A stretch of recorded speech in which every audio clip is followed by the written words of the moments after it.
But that's not what that machine does. Okay. That machine interacts with you. Okay. And you share things. Right. And some things are taken from you and some things are given to you. So it's not a download, is it? It's a game of tennis. Yeah, okay. And that leaves you affected afterwards. Like it's a two-way communication thing that's going on a very deep level. Yeah. Okay. And I'm not completely convinced that link's still not there. It might, for want of a better way of putting it, Bluetooth. That's interesting. I got you. And that's something that we haven't discussed before. Like I understand that, but and I'm not actually 100% sure that what I'm saying there is right. Yeah. So, just to clarify what you're saying there, you're saying there might be like an ongoing remote connection which you're not always fully aware of. Yeah, a mental connection that maybe isn't even deliberate on either part. Okay. Just as like a residual effect. I got you. So yeah, that golf's an example. There's been others. Okay, so the reason why we're talking about... So the reason we're talking about it is because how you... About that. Right, so then you are brought to my attention. There's a setup, and at that point I'm just a name on your... another name. Just another name. Just some character in a funny hat that I've got to go and deal with, and I've done some research. Well, the research is done for me. And then I looked into it, and yeah, fine. Just, and to be honest, I saw you as a very easy person to deal with because you're not military. You've got no criminal elements to you. What you see is what you get. So I thought, you're a stand-up guy. The stand-up guys are the easiest ones to deal with because they've got morals. Okay. You can hang someone on their morals just like that. Okay. They will do the right thing. I told you a story about if you want to get to someone, you just have a cab pull up with a woman with a castle, right? Yes. And the good guy will go straight over him, and you're in. Yeah. It's easy. But if you're trying to deal with someone that isn't moralistic, he would just stand there and that won't work. Yeah. What you're saying is that the stand-up guy, as you call them, is just very predictable. Yeah. And if you've got an opponent or a target who's very predictable, then it's dead easy to do. Yes, you're playing a game of chess and you know every move that person's going to make. It's not going to be much of a game, is it? Yeah, right. Okay. So you thought it was going to be a pushover and you thought it was just going to... Or something like that? Yeah, no, I thought it was going to be a pushover. Okay. No problem. I didn't think you'd take up more than a couple of days of my time. Okay. So here we are 6 months later. There you go. So... What's happened at that point that caused... Well, that education, shall we say, that interaction...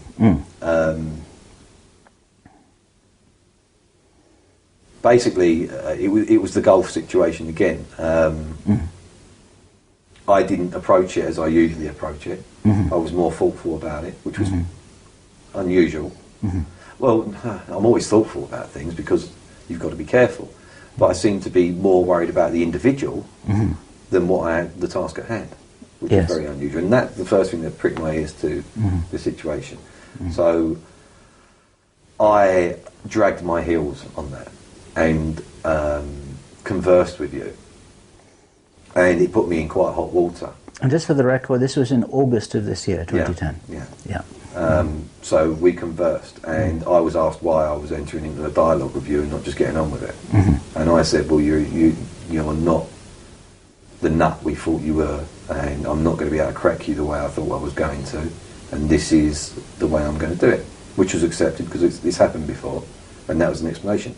And I actually said that I'm going to bring you into my confidence, disinfo you, and make your credibility zero. That's how. That's what I was going to do. And so, communication with you was then smiled upon. That's just, he is doing his job. That's no problem. The thing was, in talking to you, you changed my mind, and no one does that. And that's where I say that machine changed me. To enable that to be possible. You mean the machine to listen to you? Yeah. Because you don't know what's going on, so why would I listen to you? But it turned out you do. Or you had an inclination. I'm sure there's many people like that. Then, as I dragged my heels, eyebrows were raised, because it's still, we'll move on a month. Yeah. Why is it still not dealt with? And what's more, some things he's doing are even more annoying. So it was realised that perhaps I wasn't going to do what I was meant to do, and you were given to other people. And those other people, well, see, they had tried to deal with you before me. Others had tried to. They had tried to? Yeah, and you had difficulties that you know. Aha. Okay. And it didn't work, so that's why I was... Because really, it was a bit of a sledgehammer to crack a walnut, to get me out of mothballs. You've got to understand, on a to go and deal with something, me actually at this point, it might be prudent to say that I didn't do that anymore. It was a little bit of a sledgehammer to crack a walnut. Right. Which is another reason that made you more of a spectacle for me to look at. Yes. Are you able to say on record here that what you're referring to is that other people were deployed to interfere with the work that Kerry Cassidy and I were doing in Project Camelot? Are you able to say that? Yeah, yeah. Okay. Yeah, that's fine. And you're saying that... And to interfere with your relationship, divide and conquer. Yes. Okay. So, without going into those embarrassing details for individuals concerned, let's just say that happened, but then all that happened then was the amoeba split, and you could sort of say... we had two problems. Then you had two problems, because then you had Kerry doing her thing and me doing my thing. Yeah, so that's when I was brought in, because it obviously wasn't working. Right. And that wasn't the way to deal with it. Okay. And then, as I said, you know, your file dropped on my desk and I started to do what I wanted. And then in our discourse I realised that there was more to you than met the eye. I dragged my heels, wondered why you were such a issue. And the more I dragged my heels, the more uptight people that don't get uptight got. And that set some alarm bells off for me as well. And I whenever you see something like that, it's always a good idea to find out why, because financially and business-wise there might be an advantage in there. So I felt it prudent, because I'm always after the next man's chair, and that man knows that. So I thought, you know, I'll look into this, and that's why I dragged my heels. And then I realised it was getting more intense, and they actually showed themselves up, and it got to a point where I had to be told what and why. Yeah. And it became apparent there's much more to this than met the eye. Yeah. Yeah. Okay. What about that can you say here? What, genetics? Try it. Yeah. Okay. This is now entering another huge area of this playing field, right? Yeah. This is the problem you're going to have. Do you remember when we first spoke? When we decided that we said that we're going to go off in different fields, and you can spend 6 hours on each one. Absolutely. And I'm not even an educated man, so it's going to be hard for me to. So that makes the problem, you know, the process even longer, doesn't it? But yeah, so genetically, there are lines of people, and those people have been around that genetic line, not family name, although that does often go in hand. Those genetic lines of people have known things for many, many years, thousands of years, and it's put them in a prominent position. You know, 98% of the money with 2% of the people. Is it really that hard to understand? Yeah. That if you've got the money, you're not going to let it go. Yeah. And if you've got the money, people are going to come to you with their ideas. So you get the jump on everybody else. And if you decide not to publish that idea, and that idea is handy for your business, I mean, is it really that far-fetched? I mean, is it that hard for people to understand that if you've got an advantage at every step of the way, that you're going to end up in charge? Yeah. What we're talking about, just for other people's benefit, is what other writers and presenters are talking about bloodlines. Yeah. Yes. Okay. You're talking about bloodlines. Yeah. And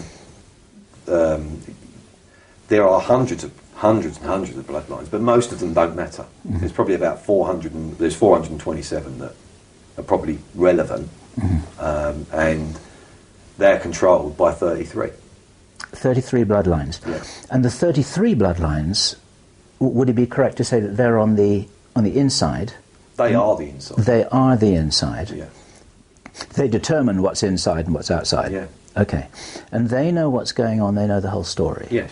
And the others. And that's where the story gets crazy. And that's when I'm not really part of that. I understand. And I'm not actually in with that. You know me as a person, and you know that I'm very down to earth. Yeah. And I'm not a flower child in any way, and to me it's a complete load of nonsense. But it's their religion. Yes. And it didn't matter to me because it makes me money. Yes. Yes. That's at the early stage. Of course, I realised as I'm an older man and that I haven't actually got an awful lot of time left, that maybe I'm going to kick them in the nuts on the way out. Yes. Right. Why is it that, in using your words, that you want to kick them in the nuts, and you're using this opportunity to do it in a way? In a way. Is it okay to say that on record? Yeah. Okay. What is it? Why would you want to do that? Because I can. Okay. I really can't give you a better answer than that. Okay. You know my character now. It's what I do, isn't it? It's why I'm. It's the ability I've got. Yes. It's the unpredictable ability that I've got. Yeah. So you can't turn it off, can you? I've got myself in trouble before with it, you know. So it's not a case of. You know, someone's not mentally ill if they can suddenly behave themselves when the police turn up. Right.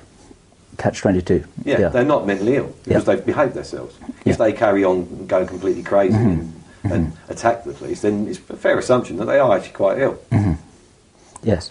If you see what I mean. I understand what you're saying. So I can't turn it off. I really am what I am.